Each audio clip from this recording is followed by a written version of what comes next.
Honey trap ಗದ್ದಲ, DCM DK ರಾಜೀನಾಮೆ ನೀಡಬೇಕು ಹೀಗಂತ ಪರಿಷತ್ ವಿಪಕ್ಷ ನಾಯಕ ಛಲವಾದಿ ನಾರಾಯಣಸ್ವಾಮಿ ಆಗ್ರಹಿಸಿದ್ದಾರೆ. ಡಿಸಿಎಂ ರಾಜೀನಾಮೆ ಕೊಡಬೇಕು ಅಂತ ಹೇಳಿದ್ದಾರೆ. ಡಿಕೆ ಡಿಸಿಎಂ ಸ್ಥಾನದಲ್ಲಿ ಮುಂದುವರಿಯೋದಕ್ಕೆ ಯೋಗ್ಯರಲ್ಲ.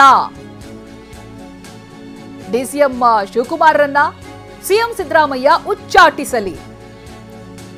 ಸಿಎಂ ಕೈಯಲ್ಲಿ ಉಚ್ಚಾಟಿಸೋದಕ್ಕಾಗದೇ ಇದ್ರೆ ಡಿಕೆಗೆ ಸ್ಥಾನ ಬಿಡ್ಲಿ ಹೀಗಂತ ಮೈಸೂರಿನಲ್ಲಿ ಪರಿಷತ್ ವಿಪಕ್ಷ ನಾಯಕ ಛಲವಾದಿ ವಾಗ್ದಾಳಿ ನಡೆಸಿದ್ದಾರೆ.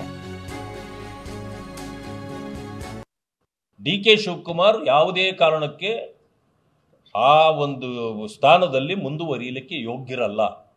ಅವರು ಉಪಮುಖ್ಯಮಂತ್ರಿ ಬೇರೆ. ಆದ್ದರಿಂದ ಅಂಬೇಡ್ಕರ್ ಅವರ ಬಗ್ಗೆ ಅವರಿಗೆ ಗೌರವ ಇದ್ದರೆ, ಸಂವಿಧಾನದ ಬಗ್ಗೆ ಗೌರವ ಇದ್ದರೆ, ಅವರ ಮಾಡಿದ ತಪ್ಪಿಗೆ ತಕ್ಷಣ ರಾಜೀನಾಮೆ ಕೊಡಬೇಕು. ನೀವು ಸನ್ಯಾಸ ತಗೊಳ್ತಿರೋ ಬೇರೆ ತಗೊಳ್ತಿರೋ ನಮಗೆ ಬೇಕಾಗಿಲ್ಲ, ಆದರೆ ರಾಜೀನಾಮೆ ಕೊಡಬೇಕು. ನೀವು ಅವ್ರು ಕೊಡಲಿಲ್ಲ ಅಂದರೆ ಮುಖ್ಯಮಂತ್ರಿಗಳು ಅವರನ್ನು ಉಚ್ಚಾಟನೆ ಮಾಡಬೇಕು. ಇದು ತಮ್ಮ ಮೂಲಕ ನಾನು ಮುಖ್ಯಮಂತ್ರಿಗಳಿಗೆ ಆಗ್ರಹ ಮಾಡ್ತಕ್ಕಂಥದ್ದು. ಡಿಕೆ ಶಿವಕುಮಾರ್ ಯಾವುದೇ